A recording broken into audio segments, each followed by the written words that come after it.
여러분, 이 세상에 상처 없이 살아가는 사람이 있을까요? 여기 앉아 계신 여러분들 중에서 난 한 번도 지금까지 상처받은 일이 없다라고 자신 있게 말할 수 있는 사람이 있을까요? 살다가 보면 누구나 다 상처를 받게 마련입니다. 이 상처를 산다라고 하는 것은 어쩌면 상처를 주고 받는 일이다, 이렇게 말할 수도 있을 겁니다. 그런 까닭에 상처 없는 사람은 없다는 이야기입니다. 문제는 상처를 어떻게 다루느냐 하는 데 있는 겁니다. 상처처럼 참 고통스러운 것도 없죠. 몸의 상처도 힘들지만은 이 마음의 상처는 더 힘듭니다. 마음의 상처가 더욱 심히 드는 까닭은 관계에 영향을 미치기 때문에 그렇습니다. 상처를 받으면 나도 모르게 자꾸 움츠러들어요. 사람 만나는 것도 싫어지고 피해지고 그리고 두려워집니다. 그리고 나도 모르게 자꾸 피해의식이 생기게 됩니다. 사람을 사랑의 대상으로 보지 아니하고 두려움의 대상으로 여겨집니다. 상처가 치유되지 않잖아요. 그러면 자꾸 내가 과거 속에 살게 됩니다. 과거에 갇혀 살게 된다는 이야기입니다.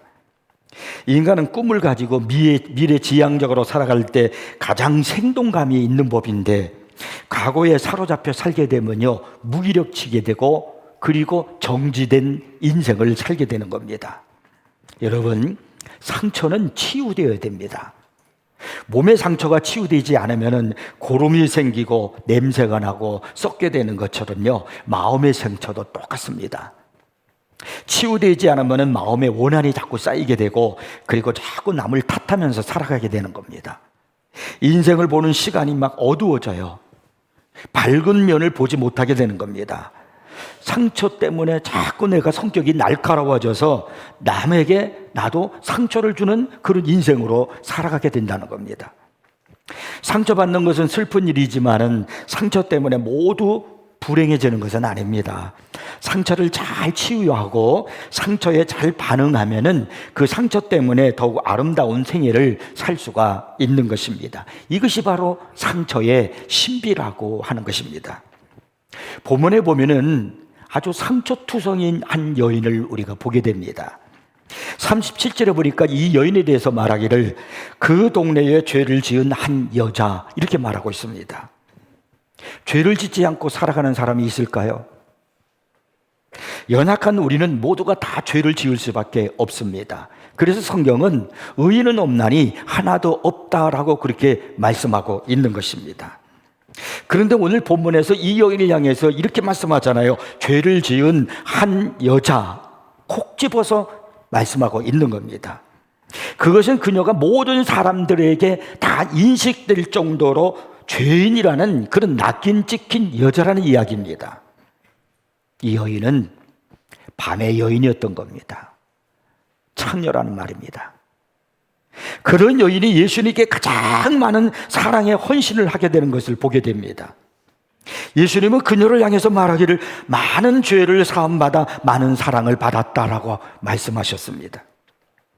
여기서 우리는요, 많은 사랑을 하며 살아갈 수 있는 비결이 뭔가, 먼저 사랑의 계좌를 만들고 그리고 그 계좌에 하나님의 사랑을 듬뿍 많이 담는 겁니다. 내가 하나님의 사랑을 많이 받으면요, 내가 다른 사람들에게도 또 하나님의 일에도 많은 사랑을 쏟아 부을 수가 있는 겁니다. 오늘 우리 사회에 왜 사랑이 부족하고 은혜가 왜 떨어지고 왜 상처로 살아가는 인생이 되고 있을까? 그것은 하나님의 넘치는 사랑을 받으면서 살아가지 못하기 때문에 그렇습니다. 하나님은 우리에게 항상 풍성한 은혜와 사랑을 주시는데 우리는 그걸 받을 사랑의 계좌가 없는 것입니다. 제가 만약에 매 주일마다 여러분들에게 한 사람 앞에 500만 원씩 다 이렇게 계좌 이체를 해 준다라고 하는데, 제가 그렇게 해주겠다고 얘기를 했는데 에이 하고서 계좌를 만들지 않으면 제가 해주고 싶어도 여러분의 통장의 계좌에다가 돈을 이체해 줄 수가 없는 겁니다. 내가 사랑의 계좌를 만들지 않으면 하나님이 풍성한 은혜와 사랑을 부어주시는데도 그것을 내가 받을 수 없는 것과 마찬가지가 되는 겁니다. 그래서 여러분, 우리는 무엇보다도 사랑의 계좌를 만들어야 됩니다. 어떻게 우리가 사랑의 계좌를 만들 수 있을까요? 첫째는요, 먼저 많은 사랑을 받으십시오. 자, 오늘 본문 47절 한번 보시면은 이런 말씀이 있어요. 이러므로 내가 네게 말하노니 그의 많은 죄가 사여졌도다. 이는 그의 사랑함이 많음이라. 사함을 받은 일이 적은 자는 적게 사랑하느니라. 맥스 루케이드 목사는 이 말씀을 가지고 747 원칙이라고 말했습니다. 이 여인이 예수님께 보여준 그런 사랑을 보여준 사람은 보여줄 사람인데 다른 사람이 아니라 시몬이라는 사람이에요. 오늘 본문에 시몬이라는 사람이 나오잖아요. 그는 바리새인이었고 성경학자였습니다. 그런데 이 사람은 상당히 무정하고요, 쌀쌀맞았습니다. 상식적으로 생각할 때 본문의 여인은 예수님을 피하는 것이 맞습니다. 그녀는 죄를 지은 여자예요. 창녀였단 말입니다. 밤의 여인이었단 말입니다. 그러한 여인이 거룩하신 예수님을 어떻게 가까이 할 수 있어요? 그런데 그 여인이 예수님께 가까이 와서 예수님께 넘치는 사랑과 헌신을 했다고 하는 겁니다. 이 여인은 너무나도 많은 사랑을 받았기 때문에 이런 헌신을 할 수가 있는 겁니다. 사람들에게 손가락질 받는 나쁜 여인이었지만은 예수님은 그녀를 용서해 주셨습니다. 그래서 성경은 그의 많은 죄가 사하여졌도다라고 그렇게 말씀하고 있는 겁니다. 밤의 여인이었던 그 여인이 예수님께 상상을 초월하는 헌신을 한 것은 다른 사람들은 알지 못하는 그런 하나님의 사랑을 받았기 때문에 그렇습니다. 그녀는 무척 목이 마른 상태로 예수님께 왔습니다. 죄책감으로 인한 목마름, 그리고 회한으로 인한 목마름, 사랑을 나누었지만은 진정한 사랑을 발견하지 못했던 수많은 밤으로 인한 목마름으로 예수님 앞에 나왔습니다. 예수님께서 그녀에게 은혜의 잔을 건넸을 때 목마른 사슴이 물을 사모하고 찾는 것처럼 벌컥벌컥 마셨을 겁니다. 메마른 영혼이 막 축축해지도록 쭉쭉 갈라졌던 그의 영혼이 이제는 축축이 젖어드는 그런 하나님의 사랑으로 부드러워질 때까지 그는 마시고 또 마셨을 겁니다. 그래서 이제 그녀는 주님의 사랑으로 충만해진 겁니다. 많은 은혜를 받았단 말입니다. 그러나 예수님을 초청한 이 시몬이라는 사람은 자기의 목마름조차도 몰랐어요. 시몬 같은 사람은 은혜를 필요로 하지 않습니다. 그는 다만 은혜를 분석할 따름이에요. 그들은 자비를 구하지 않습니다. 자비에 대해서 논쟁을 하고 비례에 따라서 할당할 뿐입니다. 이 시몬 바리새인은 자신의 죄를 모르고 예수님께 용서를 구하지도 않았어요. 왜? 난 바리새인이니까, 난 거룩하니까, 나는 다른 사람보다 믿음이 좋으니까. 그래서 많은 죄를 사함받은 여인이 예수님께 넘치는 그 사랑을 드릴 수 있었지만은 시몬은 예수님께 드릴 수 있는 사랑이 없었던 겁니다. 그것이 바로 본문 47절에 나오는 747 원칙이라는 거예요. 다시 한번 47절 읽어보겠습니다. 이러므로 내가 네게 말하노니 그의 많은 죄가 사하여졌도다. 그럼 많은 사랑을 받았다는 거예요. 이는 그의 사랑함이 많으니라. 그래서 그가 사랑이 많아진 겁니다. 사함을 받는 일이 적은 자는 적게 사랑하느니라. 많은 용서를 받은 사람은 많이 사랑하게 되고 적게 용서를 받은 사람은 적게 사랑한다는 그런 말씀 아니겠어요?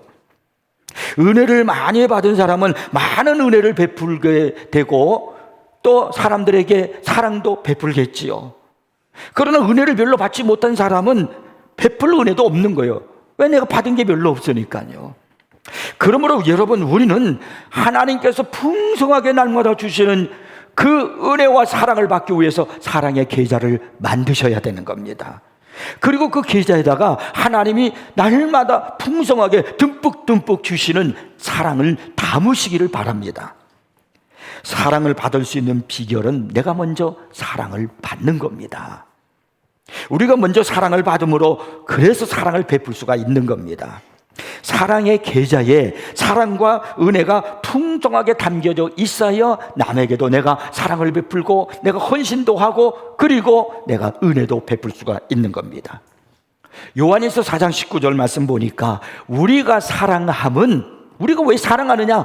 그가 먼저 우리를 사랑하셨기 때문이라는 거예요.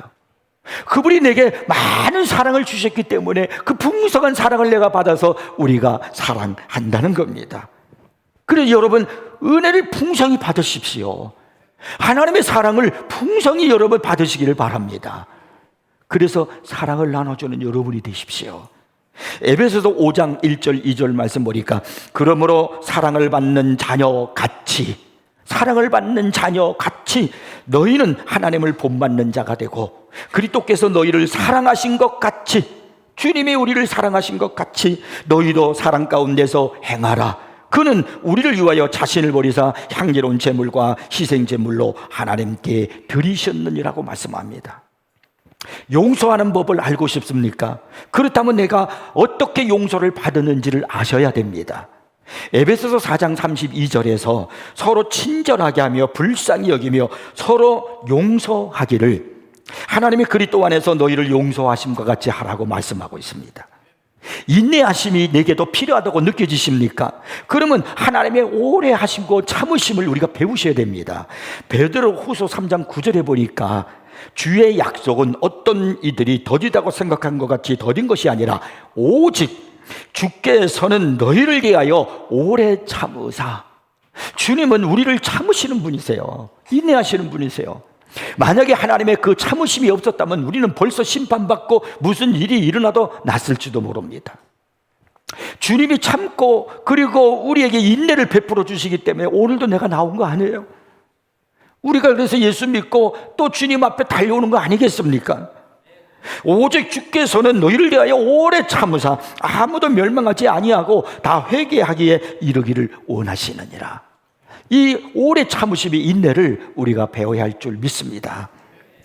그런데 여러분, 예레미야서 17장 9절 말씀 보니까 만물보다 거짓되고 심히 부패한 것은 마음이라고 이렇게 말씀하고 있습니다. 세상에서 가장 부패하고 거짓된 것이 뭐냐면 인간의 마음이라는 겁니다. 이 사람의 마음은 믿을 수가 없다는 거예요. 우리 마음 안에는 사랑할 수도 헌신할 수도 용서할 수도 없습니다. 우리 마음은 짝짝 갈라진 메마른 땅과도 같아요. 그래서 여러분, 수혈을 받으셔야 됩니다. 사랑의 계좌를 만들고 하나님께서 주시는 사랑을 충분히 받으셔야 됩니다. 오늘 여러분, 주님이 주시는 사랑을 주시는 은혜를 여러분 가슴을 열고 그 은혜를 아멘하면서 충분히 받으시기를 바랍니다. 그래서 나와요. 그래야 나가서 내가 사랑을 베풀지요. 여러분 아마 삭개오라는 사람 아실 겁니다. 그가 예수님을 만나고 자신의 집에 모셨을 때 주님께서 그를 향해서 이런 말씀을 하시거든요. 오늘 구원이 이 집에 이르렀으니 이 사람도 아브라함의 자손이미로다. 사람들이 이 삭개오를 향해서 죄인이다, 저가 죄인의 집에 들어갔다, 막 그렇게 막 수군수군대고 말하고 있었거든요. 사람들은 삭개오를 매국노 죄인이라고 여기고 있었단 말입니다. 그런데 예수님은 그 삭개오를 향해서 이 사람도 아브라함의 자손이다 라고 그렇게 사랑과 은혜를 베풀어 줬습니다. 삭개오는 풍성한 은혜를 받은 거예요. 사랑을 받은 거예요. 이 말씀을 듣자마자 그가 뭐라고 말한 줄 아십니까? 이렇게 고백을 했어요. 주여 보시옵소서, 내 소유의 절반을 가난한 자들에게 주겠사오며 만일 누구의 것을 속여 빼앗은 일이 있으면 네 갑절이나 갚겠나이다.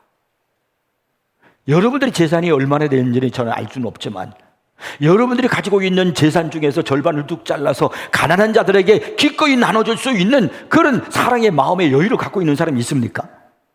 이 삭개오가 말합니다. 내 재산을 절반을 가난한 자들에게 나눠주겠습니다. 내 재산의 절반을 주님께 감사하는 마음으로 내가 드리겠습니다. 이런 용기, 이런 마음, 이런 희생이 우리에게 있느냐는 말이에요. 그런데 지금 삭개오는 자신의 재산의 절반을 나눠주겠대요. 그가 가난하고 어려운 가운데 재산이 있는 게 아니에요. 그는 아주 굉장히 부자였습니다. 성경에 보니까 그를 평가하기를 뭐라고 그를 얘기하냐면 세리장이요 또한 부자라 그렇게 말씀하고 있어요. 그러니까 그가 세리장이었다는 겁니다. 당시 사회는 이 이스라엘은 로마라는 나라부터 지배를 받고 있었습니다. 그래서 이스라엘이 로마에다가 세금을 내야 됐어요. 근데 그것을 누가 걷어들이냐면은 바로 같은 유대인인 세리가 걷어들이는 거예요. 근데 세리 중에서도 세리장이요. 그러니까 그들이 세금을 걷어들일 때 그냥 걷어들이는 게 아니에요. 로마에다가 바칠 만큼 걷어들인 게 아닙니다. 월등히 더 많은 액수를 정해가지고 걷어들이는 겁니다. 그리고 로마에는 바칠 만큼 바치고 나머지는 다 자기가 갖는 거예요. 그래서 이 세리장을 뭐라냐면 최고의 죄인이다, 매국노다, 그렇게 말하는 겁니다. 백성들의 피를 빨아먹는 사람들이거든요. 창녀보다도 못한 죄인이란 말입니다. 그런 죄인이 주님께로부터 용서를 받고 아브라함의 자손이다, 이렇게 일컬음을 받았다는 것입니다. 그러니까 많은 죄가 사해졌으니 사랑이 풍성하게 되어서 그는 주님께 고백하는 겁니다. 내 재산의 절반을 주님께 드리겠나이다, 가난한 자들에게 나눠주겠나이다. 여러분, 사랑의 비결은요, 사랑받는 삶을 사는 것입니다. 나무가 흙에서 영양분을 빨아들이듯이 우리 아버지로부터 영양분을 빨아들여야 돼요. 사랑의 영양분. 우리 하나님은 사랑이시거든요. 그러니까 그 사랑의 주님으로부터 우리가 영양분을 빨아들일 때, 그 사랑이 내 안에 들어올 때 내가 사랑이 풍성한 사람이 될 수가 있고, 은혜를 넘치도록 주기를 원하시는 우리 하나님께로부터 그 은혜를 내가 빨아들일 때, 내가 은혜가 풍성할 때 내가 다른 사람들에게 은혜를 나눠줄 수 있지 않겠습니까? 하나님만이 사랑의 에너지원이란 말입니다. 자신을 바로 아는 사람이 많은 사랑을 받고 많은 사람에게 사랑을 베풀 수가 있는 겁니다. 나를 알아야 돼요. 내가 누군가. 사도 바울은 자기 자신을 알았습니다. 그가 과거에 예수님을 알고 따르기 전에는 자기가 최고인 줄 알았거든요. 자기는 바리새인 중에 바리새인이요, 그리고 또 뿐만 아니라 가말리엘 문화에서 최고의 학문을 닦았고 로마 시민권을 가지고 있는 사람이었단 말이에요. 자신만만한 사람이었어요. 자기를 드러내놓고 살고 있는 사람이었어요. 그러던 그가 주님을 만났습니다. 다메섹 도상에서 예수를 만났습니다. 그리고 난 다음에 변화되고 나니까 그에게 나타난 현상입니다. 내가 누구인지를 깨닫게 되는 거예요. 지금까지 보았던 내가 아니라는 겁니다. 내가 누군가, 나는 큰 죄인이라는 겁니다. 그래서 그는요, 고린도전서 15장 31절에서 말하기를 나는 날마다 죽노라고 그랬어요. 나는 죄인이기 때문에 날마다 죽어야 할 사람이라는 겁니다. 얼마나 자기가 죄인임을 깨달았으면 나는 날마다 죽노라고 그렇게 말하겠습니까? 또 디모데전서 1장 15절에서는요, 죄인 중에 내가 괴수라는 겁니다. 내가 죄인입니다, 내가 죄인입니다, 이렇게 말하는 것도 훌륭한데 죄인 중에도 괴수래요. 얼마나 자기 자신이 죄인임을 깨달았으면 그가 바울이 이렇게 말하는 것이겠습니까? 나를 알아야 돼요. 내가 누군가를, 내가 얼마나 큰 죄인인가를 깨달아야 돼요. 이것을 깨달은 사도 바울은 내가 이제 주를 위해서 무엇을 할 것인가, 너무나 많은 사랑을 받고 너무나 큰 은혜를 받은 바울이었기 때문에 그는요, 표대를 향해서 달려가는 인생을 살았고 자기 자신의 삶을 주님 앞에 제물로 드리는 삶을 살았고, 그리고 죽기까지 충성한 사람이었던 것입니다. 여러분은 자신이 얼마나 큰 죄인이었는가를 알고 계십니까? 나는 영원히 사망 속에서 지옥에, 그래서 멸망받아야 할 아이잖아요. 그런데 예수 그리스도 하나님의 사랑으로 내가 구원받아 하나님의 자녀가 되었잖아요. 엄청난 하나님의 풍성한 사랑과 은혜를 받은 사람입니다. 오늘 내가 여기 앉아 있는 것 주님의 은혜입니다. 하나님의 사랑 때문입니다. 이 사랑을 깨닫고 그리고 나를 알고 풍성한 은혜를 갖고 그리고 받은 사람은 이제 많은 사람에게 사랑을 나눠줄 수 있는 사람이 되는 겁니다.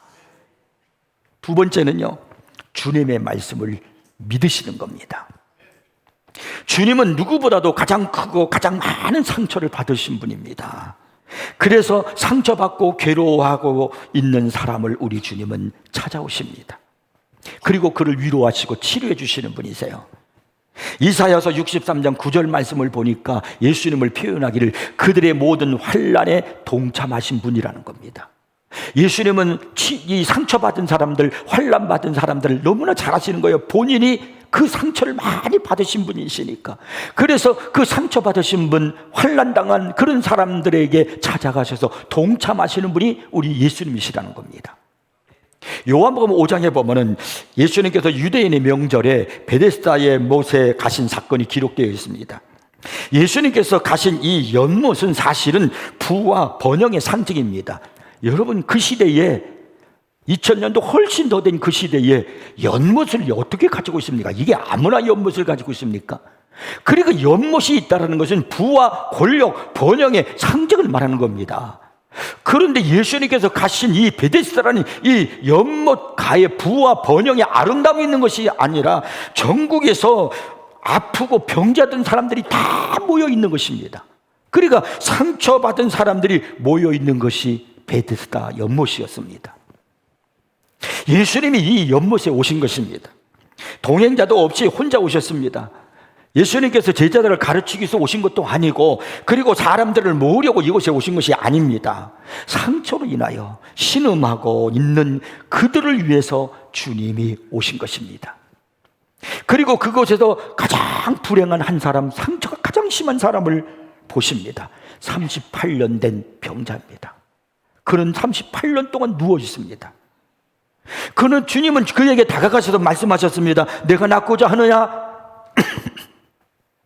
그리고서는요, 일어나 내 자리를 들고 걸어가라 그러셨어요. 명령하셨어요. 내 자리를 들고 걸어가라. 일어나 내 자리를 들고 걸어가라. 그랬더니 성경이 뭐라고 말씀하냐면 그 사람이 곧 나아서 자리를 들고 걸어가니라. 우리도 그렇게 했으면 참 좋겠습니다. 우리도 예수님이 말씀하시는 대로 했으면 좋겠습니다. 이 38년 된 병자에게 향해서 일어나 내 자리를 들고 걸어가라. 그냥 말씀하신 대로 그가 그냥 그대로 믿고 그냥 그 자리를 들고 걸어갔다는 얘기예요. 예수님이 무엇이라고 말씀하시던 대로 그대로 이루어진다는 것을 우리가 알고 순종해서 그대로 됐으면 좋겠습니다. 연못가에 그 병자는 사지가 마비되어 있었잖아요. 꼼짝 못하고 있어서 누워 있었습니다. 38년 동안이란 말입니다. 너무나도 오랜 세월 동안 누워있다 보니까 이제는 그가 낫는다는 생각조차도, 내가 일어날 수 있다는 생각조차도 잊어버렸는지도 모릅니다. 그렇다면 우리는 무엇이 마비되어 있습니까? 어떤 구체적인 마비 현상이 우리를 묶고 있습니까? 치유되어야 할 이 내 고집스러운 이 고집, 이 내 안에 있는 이 고집, 이 교만, 이것을 우리는 스스로가 나는 멘탈이 강하다라고 여기면서 그렇게 갖고 있지는 않습니까? 어떤 반항심의 정체가 나를 묶고 있지는 않습니까? 예수님께서 우리에게 일어나라고 하실 때 나도 일어날 수 있는 그런 믿음을 가져야 됩니다. 우리 죄가 사함받았다고 말씀하셨을 때 내 짐을 벗어버리는 우리 모두가 되기를 바랍니다. 주님께서 너는 소중한 나의 제자야, 나의 자녀야, 너는 내 보아야 라고 말씀하실 때 그 말씀을 믿으시기를 바랍니다. 우리가 영원히 살 것이라고 말씀하셨을 때 이제는 더 이상 두려움을 잊어버리고 살기를 바랍니다. 우리에게 필요한 것을 공급해 주시는 주님이라는 말씀을 하셨을 때 이제 우리는 모든 염려를 멈춰버리고 그 말씀대로 믿고 순종하며 믿음으로 살아가기를 바랍니다. 나폴레옹의 말이 도망을 치자 그 말을 뒤따라가서 잡아온 한 병사가 있었습니다. 말을 잡아 황제 앞으로 돌아왔을 때 나폴레옹은 참 이렇게 그 병사를 향해서 고마움을 표시했습니다. 고맙군 장군. 그 사람은 장군이 아니에요. 병사입니다. 그러나 황자가 그렇게 말했을 때 이 병사는 그 말을 믿었습니다. 그는 병참계로 가서 이제 병사의 옷이 아니라 이제 자기의 제복을 바꿔 장교 옷으로 바꿔 입었습니다. 그리고 장교 막사로 가서 침대 하나를 골라 잡았습니다. 그리고 장교용 식당에 가서 식사를 했습니다. 그런 병사란 말이에요. 왜 그렇게 하냐면 나폴레옹 황제가 그렇게 말했기 때문에 그는 그렇게 된 것을 믿었습니다. 그래서 그렇게 옷을 입고 그렇게 자기가 병사가 이제 자기가 장교가 되고 장군이 된 것을 믿고 이제 그런 침대도 그런 침대로 갔고 그리고 식당에도 그런 식당으로 간 것입니다. 우리도 이제 그렇게 할 수 있기를 바랍니다. 주님께서 말씀하시면 그대로 될 줄을 믿고 그대로 행하시기를 바랍니다. 이 베데스다 연못가에 38년 된 병자는 얼마나 감격했을까요? 38년 동안이나 걷지 못했던 사람이 예수님의 말씀대로 그 말씀을 듣고 자리를 일어났으니 얼마나 감사했을까요? 근데 성경은 그날이 안식일이라고 그렇게 우리에게 못 박아서 인식시키고 있습니다. 이 말씀이 던져주는 의미가 대단히 깊은 거 아시지 않습니까? 유대인들은 율법에 따라서 안식일은 아무것도 할 수가 없습니다. 심지어는 병자도 고치지 않습니다. 근데 예수님께서 그 병자를 38년 된 병자를 고쳐주신 그날이 안식일이었단 말입니다. 이 38년 된 병자도 유대인이었으니까 안식일 날 자기가 병이 고침받았다는 것을 알았을 것입니다. 유대인들이 이 병자, 나은 병 38년 된 병자에게 찾아왔습니다. 그리고는 말합니다. 안식일인데 내가 자리를 들고 일어나 고침받는 것은 옳지 않다, 이렇게 막 비판하고, 그리고 그를 향해서 핀잔을 치면서 얘기하니까, 아니 이 38년 된 병자 뭐라고 말씀하신 줄 아십니까? 나를, 자기를 고친 이는 예수다, 이렇게 선언하는 거예요. 아니 무슨 소리야? 나는 고침받은 게 중요해. 나를 이렇게 고쳐주신 분이 예수야 라고 그가 말하는 겁니다. 받은 사랑이 너무나 크기 때문에 유대인들이 협박하고 반대하고 비판하고 해도 그는 굴하지 않았습니다. 나는 죄인이었던 그런 사람이지만 이제 예수 믿고 주님의 사랑으로 내가 구원받아 하나님의 자녀가 되어서 너무나 큰 은혜를 받았기 때문에, 내가 천국 갈 수 있는 그런 구원의 은혜를 내가 받았기 때문에 이제는 내가 누워있는 인생이 아니라 나도 뛰며 주님을 찬양할 수 있는 인생이 되었기 때문에 이제 내가 주를 위해서 충성하는 거야. 그래서 내가 가만히 있을 수 없어. 내가 어떻게 예배를 드리지 않을 수가 없어. 내가 어떻게 헌신하지 않을 수가 있겠어. 사람들이 미쳤다고, 꼭 그렇게 예수 믿어야 되냐고, 저 사람 이상한 사람이라고, 바보라고 말을 해도 나는 좋아. 나는 주를 위해서 받은 사랑이 너무나 크니까 그래서 하는 거야. 이 모습이 우리의 모습이기를 주의 이름으로 축복합니다. 여러분, 사랑을 많이 받아야 내가 많이 충성하는 거예요. 은혜를 많이 받아야 은혜를 나눠줄 수 있는 겁니다. 그리고 오실 때마다, 새님께 오실 때마다 은혜 많이 받으세요. 하나님의 사랑을 많이 받기를 주의 이름으로 축복합니다. 그 다음에 세 번째는요, 성령님을 의지하시기 바랍니다. 자, 오늘 본문 37절 38절을 읽어보겠습니다. 그 동네에 죄를 지은 한 여자가 있어 예수께서 바리새인의 집에 앉아 계심을 알고 향유 담은 옥합을 가지고 와서 예수의 뒤로 그 발 곁에 서서 울며 눈물로 그 발을 적시고 자기 머리털로 닦고 그 발에 입 맞추고 향유를 부으니, 이 여인이 한 행동 하나하나가 모두가 넉넉하고 후했습니다. 이 여인은 자기 뺨을 예수님의 발에다가 갖다 댔습니다. 아직 거리에 흙먼지가 묻어있는 발입니다. 그 당시 예수님 당시에는 신발이라는 것을 신고 다니질 않았어요. 맨발로 다녔단 말이에요. 그러니 얼마나 오물이 묻고 흙이 많았겠습니까? 그 흙에다가 이 여인은 들어오자마자 예수님의 발에다가 자기의 뺨을 갖다 댔습니다. 그에게는 물이 없었지만은, 예수님의 발에 씻어줄 물은 없었지만은 눈물은 있었습니다.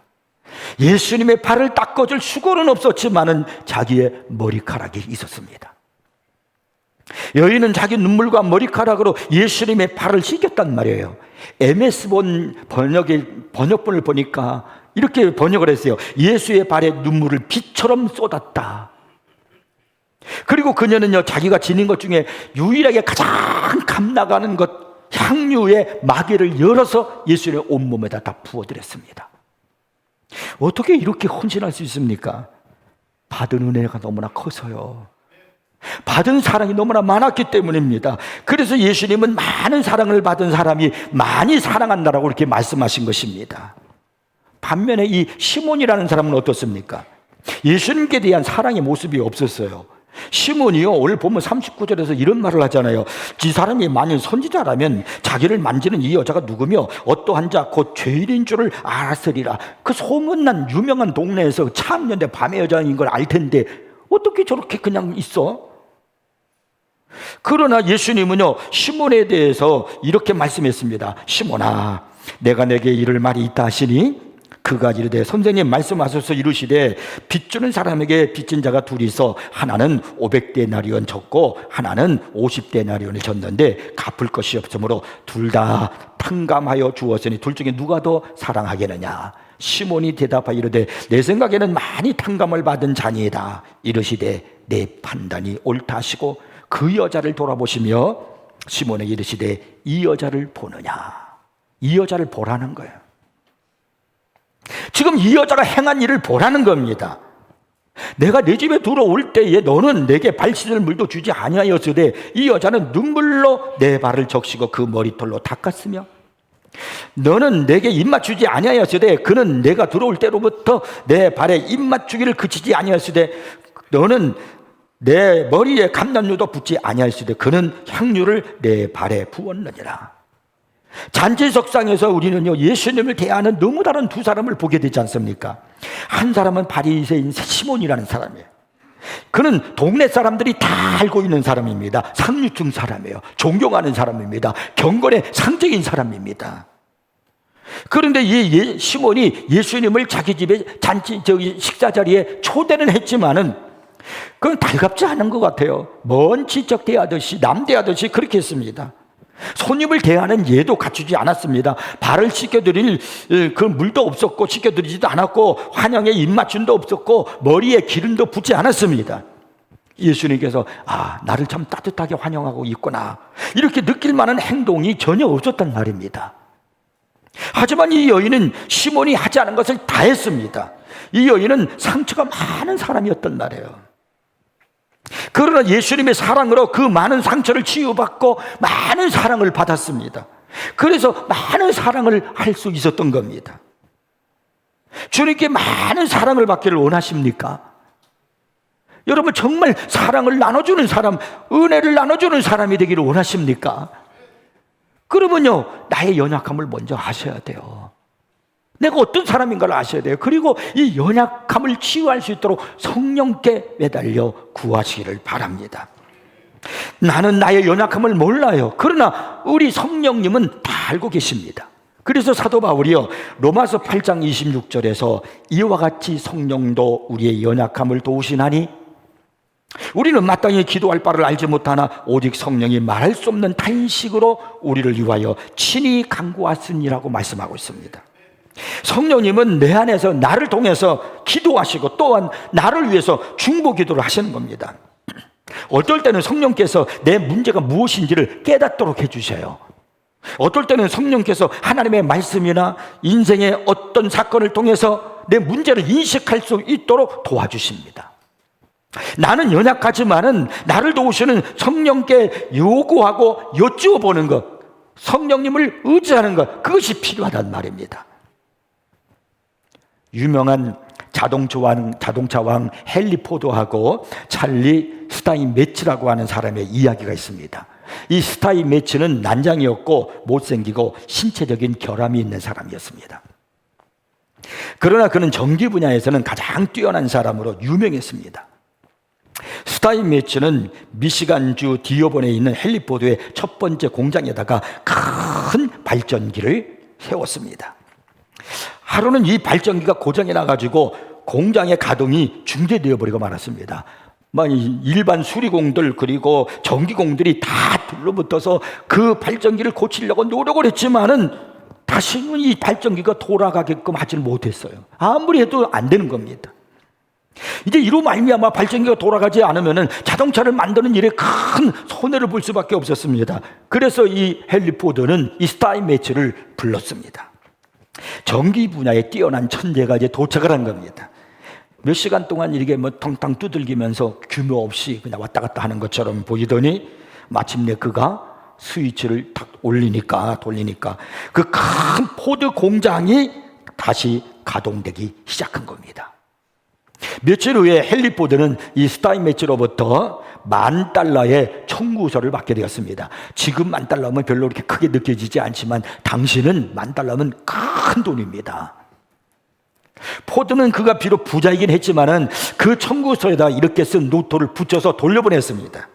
찰리, 이 청구서의 금액은 당신이 이 모토를 두들기며 몇 시간 일한 것에 비해서 너무나 비싼 금액이 아닙니까? 그랬더니 이 스타인메츠는 포드에게 이렇게 써서 다시 청구서를 돌려보냈습니다. 모터에서 두들기며 일한 것 $10, 어디를 두들겨야 할지를 알아낸 것 $9,990, 합계 $10,000. 헨리 포드는 아무 말 없이 청구 금액대로 $10,000를 보내줬다는 겁니다. 성령께서는 나의 어디를 두들겨야 할지를 너무나 잘 알고 계십니다. 내가 어디가 고장났는지, 어디가 부족한지, 어디가 연약한지를 우리 성령님은 너무나 잘 아십니다. 나는 빌바를 알지 못하지만 성령님은 지금도 나를 위해서 간구하고 있음을 믿으시기 바랍니다. 그러므로 여러분 성령님을 의지하십시오. 그분께 기도하시기를 바랍니다. 나의 연약함으로 인하여 많은 사랑을 받게 되고 넘치는 은혜를 베풀게 될 것입니다. 오늘 우리들이 해야 할, 가장 먼저 해야 할 일이 바로 뭐냐면 사랑의 계좌를 만드는 겁니다. 하나님이 풍성히 주시는 그 사랑을 이 계좌에다가 담으십시오. 하나님의 은혜를 넘치도록 주시는 그 은혜를 이 사랑의 계좌에다가 담으십시오. 그리고 가득가득 채울 때 여러분, 채워야 많아야 나도 나눠주지요. 그래서 여러분, 이웃을 사랑해 주시고요, 받은 은혜를 또 나누어 주시고요, 주님께 헌신하시고요. 그래서 주님이 보실 때에 여러분, 이 여자를 보느냐, 주님이 그렇게 말씀하신 것처럼 세일교회에 있는 성도들을 보느냐, 주님께서 그렇게 외치시는 음성을 듣는 우리가 되기를 바랍니다. 그런 신앙의 모습으로 살아가는 우리 성도들이 되기를 주의 이름으로 축복합니다.